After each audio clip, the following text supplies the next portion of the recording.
with HIV pleads guilty to sex crimes involving 2 teenage boys, but instead of decades behind bars, she'll spend only months, and one mother is outraged. Good evening to you. I'm Sheree Palello. And I'm Mike Dardis. That mother now fears for her son's health. WLWT News 5's Allison Montoya live right now outside the Hamilton County Courthouse with more. Allison.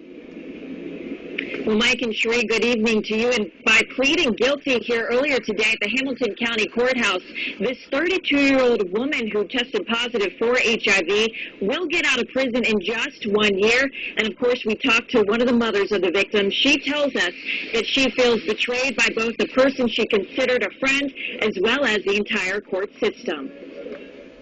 As we protect the identity of the victims in this case, the mother of one teen is speaking out. She says she once thought of 32-year-old Candace Morris as a friend. The kids called her Annie.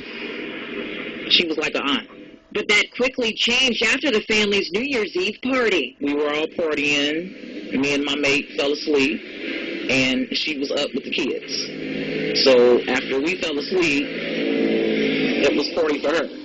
A party the mother says involved her son, nephew, booze, drugs, and sex with a woman who tested positive for HIV.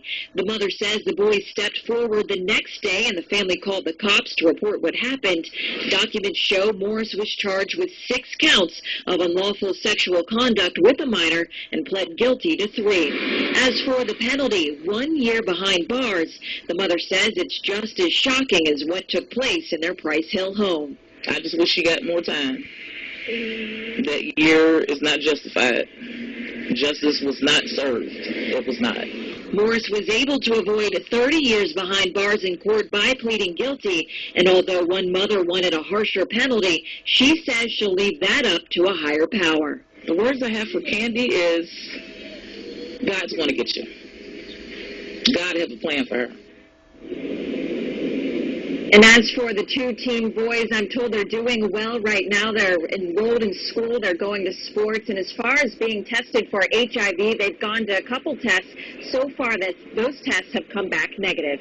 Reporting live from downtown, Allison Montoya, WLWT News 5. Now, isn't that a sick story?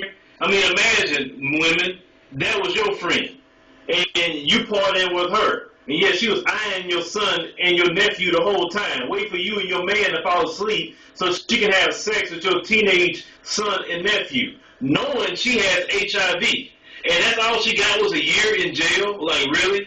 Like, she should have got the 30 years, in my opinion. This is the Terry Young Show, live. Terry Young Show on TerryLynYoung.com website. Thank you very much. We're tailor making this video just for you at the Terry Young Show.